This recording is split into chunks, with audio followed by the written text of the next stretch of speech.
মারি ফেলেছে গো। ও মা গো, হ্যালো গো। মসজিদ ফাটিছে মনে হচ্ছে।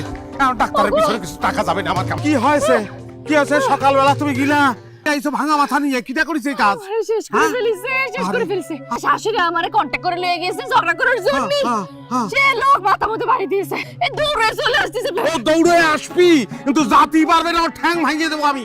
আয় আয় তুই কি হয়েছে? কি তুই শালা, তুই আমার বউর মাথা ফাটাইছিস। শালা নিজের বউর মাথা ফাটাতে পারো না। ধরারছো কি জন্য? ধরো না, ধরে মারো। দুইজন মিলে তো সারা ফাইন ব্যবসা খুলিছে না? এ তুই মহিলার গায়ে হাত তুলিছিস, তুই জানিস এর শাস্তি কি? যাবো যেমন জেল খাটাবো আমি তোরে। সে আমার হুকুম করিছে আর আমি মারিস। পুরে শালা, সব শালার মাথার মধ্যে খালি বুদ্ধি। আমি ঝগড়া করতেছি তোর বউর লগে, তুই সামনাইলি কি জন্য? আমি আমার বোর মাথায় বাড়ি মারতে গেছি, তুমি ফট করে মাথা ঢুকাই দিলে কি সিজন্নি? আছে রে, বিষয়টা তো মানসিক ক্রস ফায়ার হয়েছে। তোরও মাথা ফাটিছে, আমার বউরও মাথা ফাটিছে। ভাই কিছু মনে করিস নি, বউ তো খুশি রাখ।